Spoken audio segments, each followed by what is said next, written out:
আপনারা জানেন যে আমাদের এক দফা দাবিতে আন্দোলন চলছে। গত 4 মে আমরা এক দফার ঘোষণা দিয়েছি। তারই প্রেক্ষিতে আমরা গতকালকে প্রশাসনিক ভবনে তালা দিয়েছি, প্রশাসনিক সকল অফিস আমরা বন্ধ করে দিয়েছি অনির্দিষ্টকালের জন্য।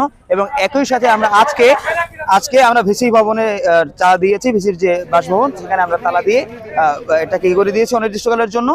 নতুন উপাচার্য এসে এই বাসভবন সহ প্রশাসনিক ভবন খুলবেন ইনশাআল্লাহ। আপনারা জানেন যে দীর্ঘ 22 দিন যাবৎ আমাদের বিশ্ববিদ্যালয়ে একটা অচল অবস্থা বিরাজমান এবং বিশ্ববিদ্যালয়ে সার্বিকভাবে আমাদের শিক্ষার্থীরা অসহযোগ প্রদান করেছে এই ফ্যাসিস্ট প্রশাসনের সাথে।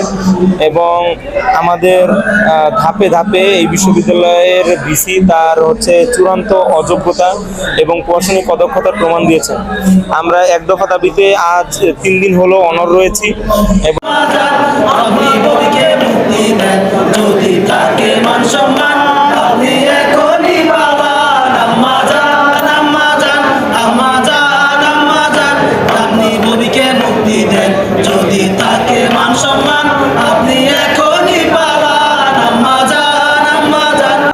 আপনারা জানেন আমরা গত 3 দিন যাবত এক দফা দাবিতে আন্দোলন করছি। আমাদের দাবিটা হচ্ছে বরিশাল বিশ্ববিদ্যালয়ের যিনি ভিসি রয়েছেন ওনার পদত্যাগ।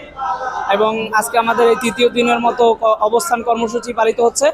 অবস্থান কর্মসূচির পরে আমরা মুখে কালো কাপড় বেঁধে ওনার স্বৈরাচারীর বিরুদ্ধে প্রতিবাদ জানিয়ে ওনার বাংলো পর্যন্ত পদযাত্রা করব এবং সেখানে গিয়ে ওনাদের বাংলোটি রয়েছে সেটি অনির্দিষ্টকালের জন্য অবরুদ্ধ করব।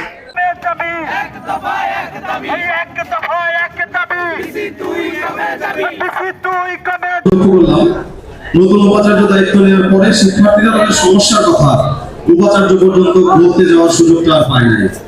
আপনারা জানেন উপাচার্য দায়িত্ব নেওয়ার পরে কিছুদিন পরেই শিক্ষার্থীরা তাদের কিছু দাবি দেওয়া নিয়ে 22 দফা আন্দোলন শুরু করে। এই আন্দোলন শুরু করার পরে উপাচার্য শিক্ষার্থীদের সঙ্গে মত বিনিময়ে বলেছিলেন যে উনি 1 মাস সময় পেলে শিক্ষার্থীদের সমস্ত দাবি দেওয়া মেনে নেবেন। সেদিন আমরা বলেছিলাম উনি যদি সমস্ত দাবি মেনে নেন 1 মাসের মধ্যে তাহলে উনি বরিশাল বিশ্ববিদ্যালয়ে থাকতে পারবেন। যদি উনি 1 মাসের ভিতরে শিক্ষার্থীদের যে প্রত্যাশিত 22 দফা এটা মানতে ব্যর্থ হন তাহলে উনি পদত্যাগ করতে হবে। আমরা খুব দুঃখের সঙ্গে দেখলাম বন্ধুগণ 1 মাস তো বহুত পরের কথা, অর্ধ বছর পার করে উনি শিক্ষার্থীদের এই দাবিগুলো পূরণ তো করলেনই না, দাবিগুলো কেন পূরণ করতে পারলেন না সেগুলো নিয়ে শিক্ষার্থীদের সঙ্গে ন্যূনতম আলাপ আলোচনার প্রয়োজন উনি বোধ করেন নাই। আমরা আবার খেয়াল করলাম বন্ধুরা, আমাদের ছাত্ররা যখন পরে আবার আন্দোলনে গেল, শিক্ষার্থীরা যখন আন্দোলনে গেল তখন এই আন্দোলন দমন করার জন্য শিক্ষার্থীদের নামে মামলা করলেন। আমি ঠিক বরিশাল বিশ্ববিদ্যালয়ের পুরো 14 বছরের ইতিহাস আমি জানি না, কিন্তু এই বিশ্ববিদ্যালয়ে আমি যতগুলো বছর আছি আমার স্মৃতিতে মনে পড়ে না যে বিশ্ববিদ্যালয় প্রশাসন বাদী হয়ে আন্দোলন দমনের জন্য শিক্ষার্থীদের নামে মামলা করেছে। এমন একটার জন্য ঘটনা আমি দেখিনি বন্ধুরা।